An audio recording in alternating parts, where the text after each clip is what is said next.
At 11,000 meters, the $200 million private jet belonging to Vivien Prescott began to tear itself apart.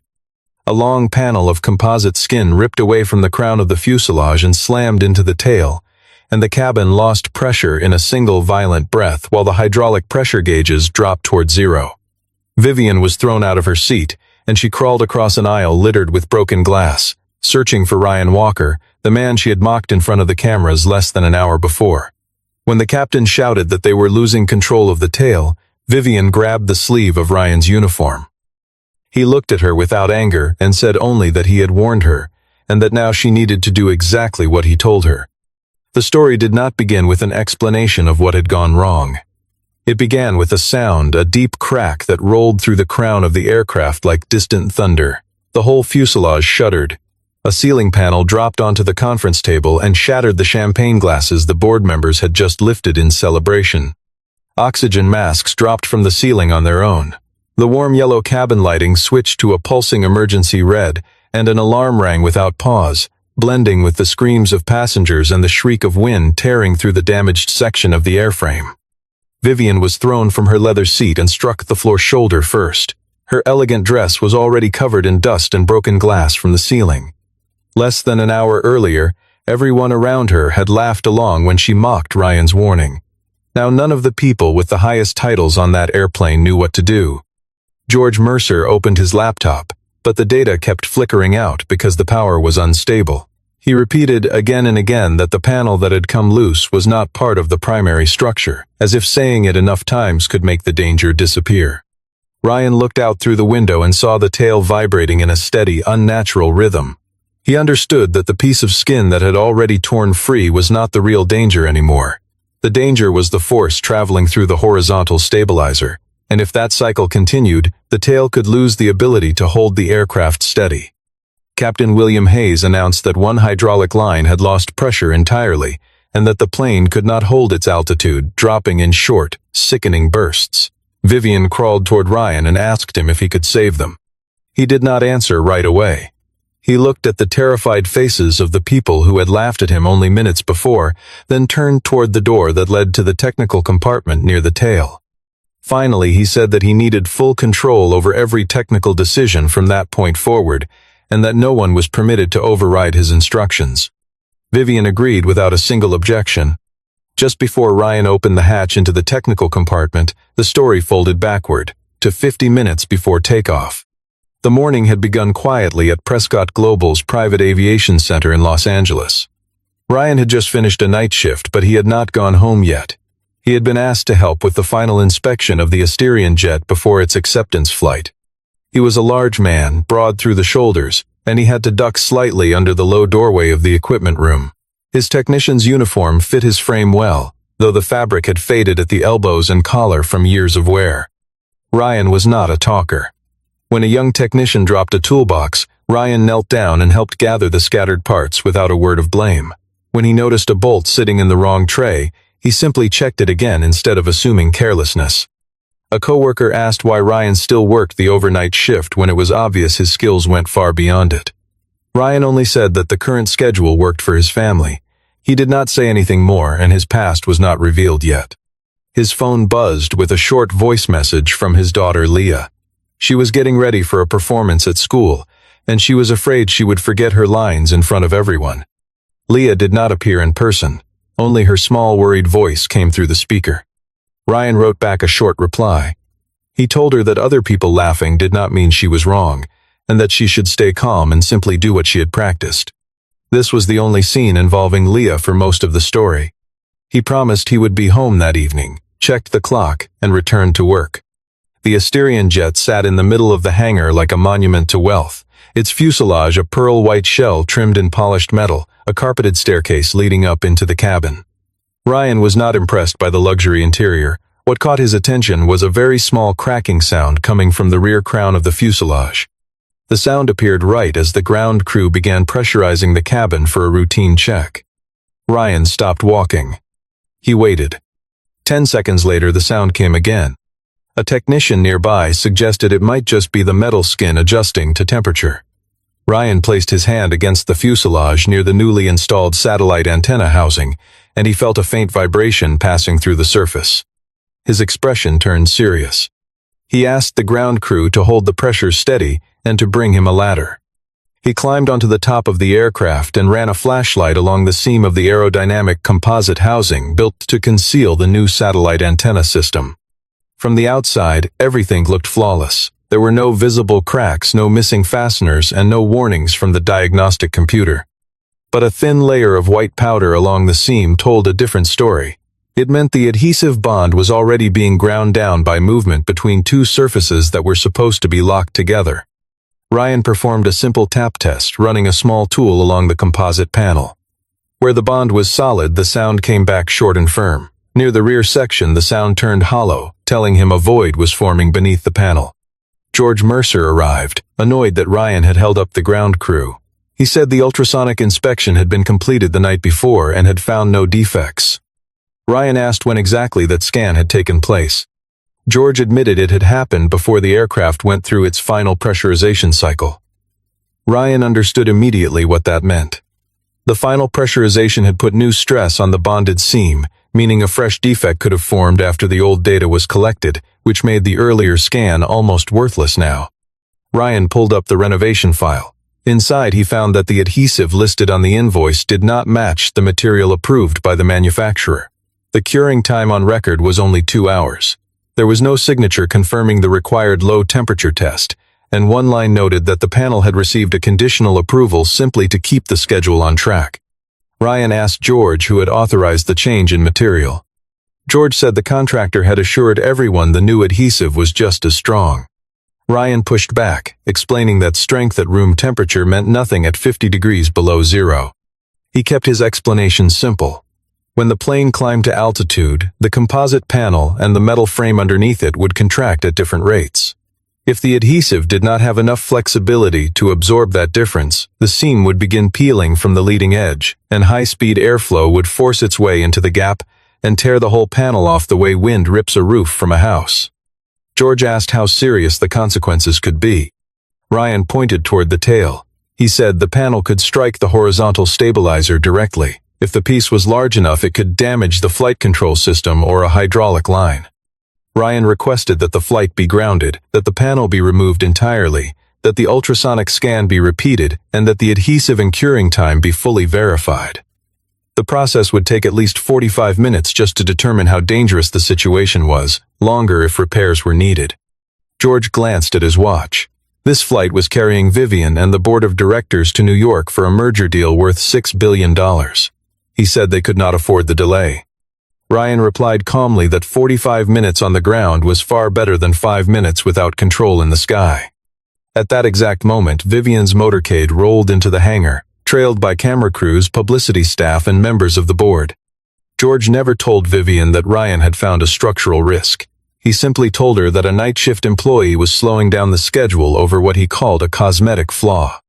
Vivien stepped into the hangar under bright lights and rolling cameras. She wore an emerald green dress with a plunging neckline beneath a tailored cream blazer, her chestnut hair falling in soft natural waves. Every detail of her appearance projected power, confidence, and control. She was filming a short broadcast before the flight, hoping to use the new jet as proof that Prescott Global had entered a modern new era. Seeing that the ground crew had not yet closed the aircraft doors, Vivien asked what was causing the delay. George called it a small sound after the renovation work. Ryan stepped forward and corrected him. He said it was not a sound inside the cabin at all, but a sign that the composite panel was beginning to separate from its bonded seam. Vivien asked for his name and his position. Ryan told her he was Ryan Walker, night shift composite inspection technician. Vivien looked at his faded uniform, then glanced around at the row of managers standing in tailored suits. She asked if the official inspection system had found any defect. George said no. Vivien turned back to Ryan. She asked if he wanted to delay the company's biggest deal because of a sound that only he claimed to hear. Ryan tried to present the material records, the curing time, and the skipped temperature test. Vivien did not read any of it. In front of the board and the cameras, she laughed. She said their top engineering team had already inspected the aircraft and that she could not cancel a flight worth billions of dollars because a night shift employee heard a few taps. A few of the directors laughed along with her. She added that perhaps he should focus on checking his own bolts and let people with real authority decide whether the aircraft was safe. Ryan did not raise his voice. His calm made the humiliation land even harder. He looked directly at George and asked that his warning be documented in an official record. George hesitated. Signing the record would be an admission that he had received a warning. Refusing could push Ryan to report it directly to the aviation authority and guarantee the flight would be grounded anyway. In the end, George signed a statement confirming he had received the warning, but he classified the risk level as low. Ryan said only that he hoped George was right. Vivien assumed this was surrender. She turned back to the cameras and continued her broadcast, unaware that every second of the laughter and every word of the warning had already been recorded. Captain Hayes read the signed warning and asked to speak with Ryan alone before the aircraft left the hangar. William did not mock Ryan. He asked how confident Ryan was that the panel would fail. Ryan did not invent a false number.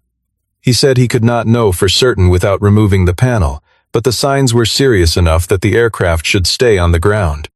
William explained that the technical certification had already been signed by George, and that without new data he could not unilaterally declare the aircraft unfit without support from maintenance. Still, William decided to take careful precautions. He would avoid rapid acceleration, monitor vibration in the tail section closely, reduce speed immediately if anything unusual appeared, and keep an alternate airport ready during the early part of the flight. Standard procedure required a technician to remain on board after any major renovation to monitor the aircraft systems.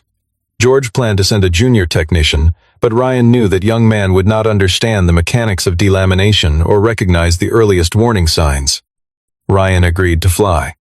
His decision needed to be clear so that he would never look irresponsible. He had already submitted his warning in writing. He did not have final authority to cancel the flight. The plane would take off with or without him aboard. His presence was simply the best chance to detect danger early and protect everyone on the flight. He carried a handheld vibration meter, a flashlight, a schematic of the tail systems, a basic toolkit, and a safety harness meant for the technical compartment. Before boarding, he listened one more time to Leah's message. She said she would try to walk onto the stage even though she was afraid of being laughed at. Ryan did not call her back, not wanting to worry her further. He only sent a short message wishing her good luck. Vivien walked past him and said that once they landed in New York, he would need to write a full explanation for disrupting her event. Ryan replied that after they landed he would write whatever she asked. Vivien heard defiance in the sentence, but she did not notice that he had deliberately emphasized the words after they landed. George also boarded the flight to oversee the acceptance process and to prove that Ryan had overreacted. The aircraft pulled out of the hangar and taxied toward the runway. Ryan sat near the service area close to the tail, far from the executive cabin, a small detail that underlined the difference in status between them. Vivien and the board surrounded by luxury at the front, Ryan seated beside an electrical panel and emergency equipment at the rear. As the plane accelerated, Ryan placed his hand against the cabin wall. For the first few seconds, he felt nothing unusual. The takeoff was smooth and flawless. George looked at Ryan with a satisfied expression. The first 20 minutes of the flight passed without incident. In the executive cabin, Vivien and the board opened champagne, and a large screen connected them to investors waiting in New York. Vivien prepared to speak about the future of Prescott Global, using the new jet itself as a symbol of her leadership. Meanwhile, Ryan watched the vibration meter closely. The first small peak disappeared, then returned with slightly higher intensity. The cycle repeated every time the aircraft accelerated. He checked the main system readout, and it still reported everything within normal limits. That did not reassure him. The main system was designed to catch large structural deformation, while the outer skin could begin separating long before it produced enough force to trigger an alarm. Ryan set a cup of water on a metal surface. Small ripples formed on the surface, then flattened. As the aircraft gained more speed, the ripples returned faster. Ryan called the cockpit and asked them to stop climbing. William held the current altitude and reduced speed slightly. George objected, arguing that a handheld meter was not precise enough, and that slowing down could delay the flight further. Ryan asked George why the low temperature test had been skipped in the first place. George avoided the question, insisting only that the contractor had guaranteed the material was safe. Outside the aircraft, the temperature dropped to nearly 50 degrees below zero. The adhesive beneath the composite panel began hardening and turning brittle, while the metal frame contracted at a different rate. A tiny gap opened along the leading edge. High-speed air forced its way into that gap. No one in the cabin could see it happening. Ryan only heard a small cracking sound travel through the fuselage. He stood up immediately. At that same moment, Vivien began her live broadcast, telling investors that the Asterion proved Prescott Global no longer bowed to old limitations. The line landed with bitter irony. Ryan called William and told him to slow down immediately, without asking for a reason. William pulled back on engine power. But the delamination had already begun. A crack raced along the underside of the panel, accelerating like a zipper being pulled open in reverse. Inside the cabin, a ceiling panel shuddered. Vivien stopped mid-sentence. George looked around but tried to stay composed, calling it nothing more than mild turbulence. Ryan knew it was not turbulence. He looked up toward the ceiling. The first explosion of sound tore through the cabin. The entire fuselage jolted violently to one side. The video connection dropped instantly. The champagne glass in Vivien's hand fell and shattered on the floor. A section of composite skin more than 2 meters long ripped completely away from the crown of the fuselage. It spun in the airflow before slamming into the left side of the horizontal stabilizer. The impact shattered the protective housing around an actuator assembly and damaged a secondary hydraulic line.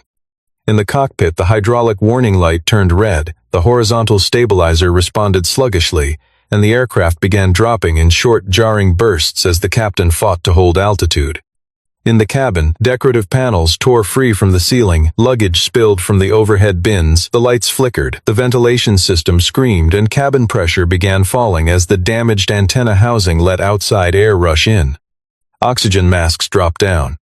Vivien was thrown from her seat. Her shoulder struck the edge of a table, and her expensive dress tore slightly at the knee as she crawled for something to hold onto. A board member who had not fastened his seatbelt was thrown into the aisle. Ryan left his seat, secured himself with his harness, and pulled the man back into his seat before the falling ceiling panel could strike him. The gesture revealed something essential about Ryan's character, that even after being humiliated by these people, he chose to save them before thinking of himself. George stared at the readout and insisted the panel that came off was never part of the load-bearing structure. Ryan answered that it did not need to be part of the structure. It only needed to hit the right thing.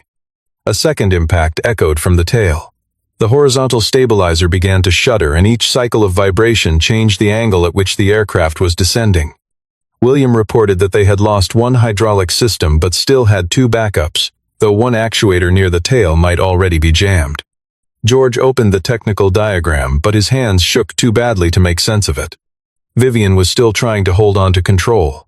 She told a flight attendant to calm the passengers, then asked William how long it would take to return to Los Angeles. William answered honestly that they could not turn back yet. First, they had to secure the tail. A second section of the panel tore away. This time the sound was like the whole fuselage being ripped in half. Vivien looked out the window and watched pieces of white material vanish into the airstream. The plane banked sharply, and she was thrown down at the exact spot where she had stood minutes earlier, raising a glass and declaring that Prescott Global never accepted delay. It was the sharpest image of instant consequence in the entire story. Vivien turned to George and said he had told her the aircraft was safe. George answered that every report had been signed. Vivien asked if he knew how to fix it. George said nothing. He held power on the ground because of his title, but he had no real knowledge to handle the disaster now unfolding. Vivien turned to Ryan. He was the only person still focused, tracking the vibration cycles, the pressure readings, and the response of the aircraft itself. Ryan told William that the tail actuator was locked by trapped pressure from the broken hydraulic line. If that pressure was not released, the vibration would keep growing until the stabilizer lost its structural capacity. William asked how much time they had. Ryan did not give an exact number. He said simply not long. Vivien crawled across the glass-littered aisle to reach him. For the first time, her voice carried no command at all. She asked him to please save them. Ryan did not use the moment for revenge or humiliation. He gave 3 clear instructions. Every passenger needed to return to their seat and fasten their belt. The path to the technical compartment needed to be cleared completely. No one, including Vivien and George, was permitted to alter his technical directions. Vivien agreed instantly. Ryan added that she did not need to apologize to him right now. She needed to help the others survive. The line kept Ryan on the moral high ground without turning him into someone who lectured. Vivien pulled off her heels so she could move safely. Along with the flight attendants, she pulled luggage out of the aisle, helped a wounded board member, distributed backup oxygen masks, guided people back to their seats, and kept the rear area clear for Ryan. This marked the beginning of Vivien's transformation. She stopped performing the role of chief executive and started doing whatever needed to be done. Ryan contacted William and asked him to descend below the altitude that required high cabin pressure, reduce speed close to the safe minimum, avoid any sudden maneuvers, switch the horizontal stabilizer to backup control, and prepare to divert toward the longest runway within range. William complied. The reduced speed weakened the vibration but did not eliminate it. The horizontal stabilizer remained locked at an angle that kept forcing the nose downward. William had to hold constant back pressure on the controls, and he could not sustain that indefinitely. Ryan explained that the system had 3 layers of protection. One hydraulic line had failed, but if the trapped pressure could be isolated and released, the backup electrical system could take over control of the stabilizer. George objected that this procedure was not part of the standard emergency checklist. Ryan asked if he had a better option. George did not answer. Ryan opened the technical cabinet in the rear service area and found a trail of hydraulic fluid running down a bulkhead, confirming his diagnosis. He told George to read the pipe schematic while he checked the isolation valve. George could not keep pace with how Ryan was tracing the system. He asked Ryan if he had ever worked on the Asterion before. Ryan did not answer right away. A new jolt shook the aircraft, and a section of ceiling collapsed toward the rear. Vivien used every ounce of strength to pull a flight attendant clear before the falling panel could strike her. Ryan watched Vivien for a moment. He recognized that she was genuinely following instructions now, no longer concerned with her image at all. He opened the hatch to the technical compartment. William reported that the horizontal stabilizer was down to roughly 40% of normal response. Ryan fastened his safety harness. Vivien asked if it was dangerous to go in there. Ryan told her that if he did not go in, every part of that aircraft was about to become dangerous. George asked where Ryan had learned that exact procedure. Ryan gave a brief version of his past. He had once worked as a structural failure analysis engineer for the manufacturer of the Asterion jet. He had taken part in an investigation involving a skin panel separation during flight testing years earlier. That incident never caused an accident because it was caught early, but it taught him exactly how composite fragments could threaten the systems near the tail. He had also helped design the procedure for isolating an actuator during a single hydraulic failure. George asked why someone with that background would work a night shift maintenance job. Ryan kept it simple. He said his wife had died and his daughter needed a father at home far more than she needed a fancy title on a business card. The truth silenced Vivien. She had judged Ryan entirely based on a uniform and a job title. Ryan crawled into the technical compartment. Inside, hydraulic fluid coated the walls. Wiring bundles shook violently. The temperature ran higher than the cabin. The space was too tight to turn around in, and every time the aircraft pitched, his body was thrown forward. He found the ruptured hydraulic line. The main system had already closed a safety valve, but pressure was trapped on the actuator side, holding the stabilizer at the wrong angle. Ryan needed to complete 3 steps. Lock the forward valve to protect the 2 remaining hydraulic systems, manually open the pressure release valve, and activate the backup electrical control system. If the wrong valve was opened, the pressure in the still functioning system could bleed out entirely, costing them the flaps, the brakes, and their remaining control authority. Ryan asked George to read the pipe codes aloud. George kept making mistakes because the numbers on the diagram no longer matched the wiring changes made during the renovation. Ryan realized the contractor had rerouted a bundle of cables to install the conference cabin but had never fully updated the schematic. That made the task even more dangerous. He asked George who had approved the change in material and the skipped low-temperature test. Under the pressure of the moment, George confessed. The contractor had once asked for an extra day. George had told Vivien the flight might be delayed. Vivien had told him she would not accept any excuse that pushed back the signing ceremony. Afraid of losing his position, George had allowed the fast-curing adhesive to be used and had signed off on a temperature test that was never actually performed. Vivien heard all of it through the intercom. George tried to shift blame, saying she had pressured him into it. Vivien did not deny it.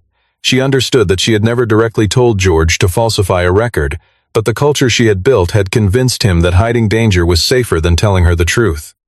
Ryan cut the argument short. He said everyone could decide who was responsible after they were safely on the ground. He found the correct valve. It was jammed by trapped pressure. Ryan had to reach his arm past a section of equipment that was hot and shaking violently. Vivien stayed on the intercom, warning him each time the aircraft shifted so that he would not be thrown into the metal frame. Ryan pulled at the valve. It did not move. William reported he could not hold back pressure on the controls much longer. The aircraft was losing altitude faster. Ryan used a metal tool as a lever. The valve began to turn. A new explosion sounded above them. The last section of the outer panel tore free from the fuselage, and the main satellite antenna lost its signal entirely. Contact with the ground became unreliable. Ryan pulled one final time. The valve opened. Trapped pressure released.